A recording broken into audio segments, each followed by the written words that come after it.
नमस्कार, जय हिंद, वंदे मातरम। आप देख रहे हैं चाणक्य न्यूज़ इंडिया और चाणक्य न्यूज़ इंडिया को जो प्यार और दुलार आप सबका मिल रहा है उसके लिए बहुत बहुत धन्यवाद। आप सबका बहुत बहुत शुक्रिया।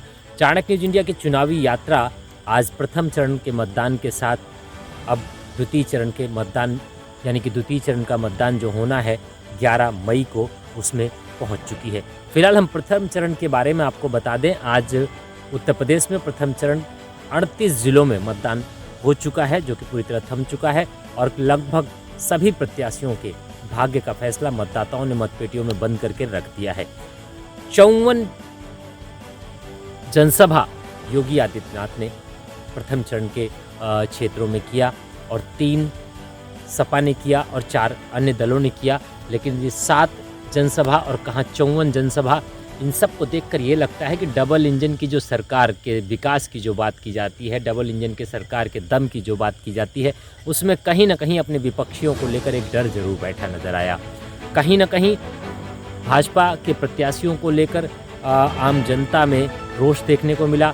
कहीं ना कहीं किसी जनपद में भारतीय जनता पार्टी के प्रत्याशियों को लेकर बहुत बड़ा प्रश्न चिन्ह भी लगता नजर आया है।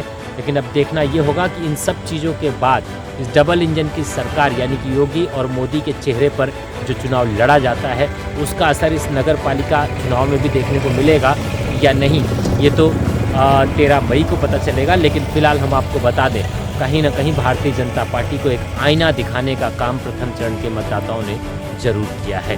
कहीं ना कहीं भारतीय जनता पार्टी के प्रत्याशियों को भारी विरोध का भी सामना करना पड़ा है और इसका असर जमीन पर देखने को मिलेगा।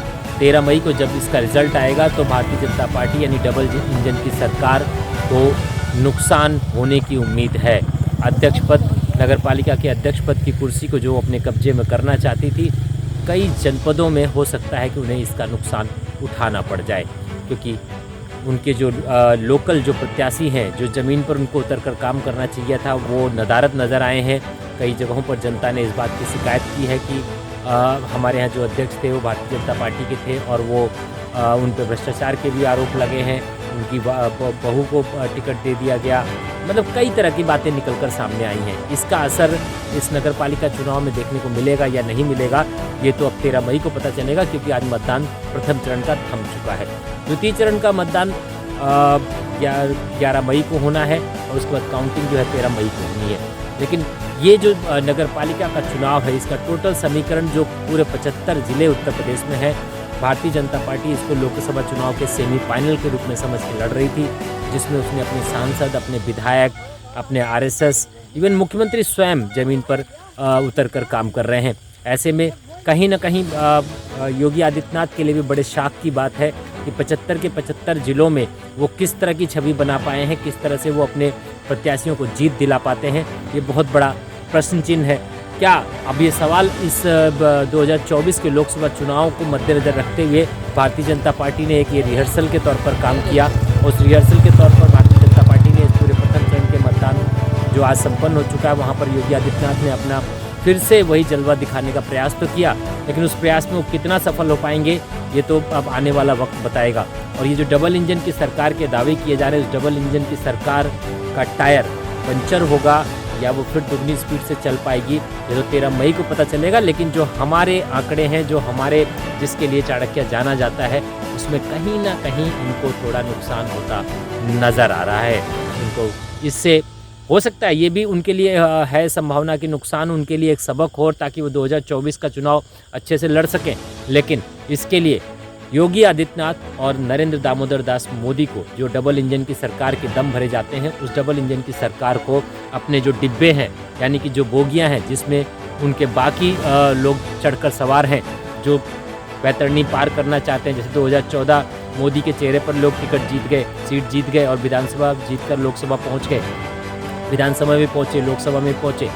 ये जो परंपरा चली आ रही है कि मोदी और योगी के चेहरे पर वोट लेते आए लेकिन ज़मीन पर उतरकर काम नहीं कर रहे हैं, इस तरह की जो शिकायतें हैं वो बहुत ज़रूरी है योगी आदित्यनाथ के लिए ये समझना कि ज़मीन पर जो उनके कार्यकर्ता हैं, ज़मीन पर जो उनके प्रत्याशी हैं, ज़मीन पर जिनको वो टिकट दे रहे हैं, उनकी छवि कितनी है।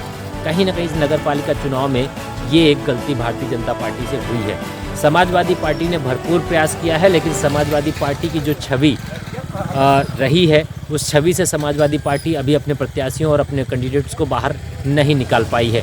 समाजवादी पार्टी ने हर संभव प्रयास किया कि इस बार हम विकास की बात करें, इस बार हम जो भ्रष्टाचार है उसको लेकर बात करें, इस बार हम युवा प्रत्याशियों को टिकट देंगे। अखिलेश ने एक अच्छा प्रयास तो किया, लेकिन अखिलेश ने को अभी सख्त ज़रूरत है इस बात की कि वो अपने प्रत्याशियों को, अपने कैंडिडेट्स को, अपने जो सहयोगी हैं उनके, जो उनके कार्यकर्ता हैं, उनको एक भाषा शैली सिखाएं ताकि आम जनता में जो समाजवादी पार्टी की छवि बनी है वो मिट सके और एक समाजवादी पार्टी एक अच्छी स्थिति में उभर कर सामने आ सके।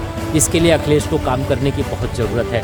वहीं मायावती का रुख अगर हम बात करें तो बीएसपी की अगर हम बात करें तो बीएसपी अपने तटस्थ रवैये से चलती रही, लड़ भी रही थी और नहीं भी लड़ रही थी। कहीं ना कहीं बीएसपी का वही रुख देखने को मिला जो हमेशा से भाजपा को फ़ायदा पहुंचाने के लिए कहा जाता था। तो इस नगरपालिका चुनाव के प्रथम चरण में बीएसपी का एक न्यूट्रल रुख देखने को मिला।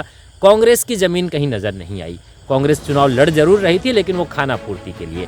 तो ये ओवरऑल जो एनालिसिस था उसको समझ में सिर्फ इतना आया है कि डबल इंजन की सरकार को जनता ने बहुत कुछ समझाने का प्रयास किया है और इसको समझकर अगर भारतीय जनता पार्टी अपनी छवि और अपनी कार्यशैली को सुधार लेती है तो शायद 2024 की नैया एक बार फिर वो पार कर जाए।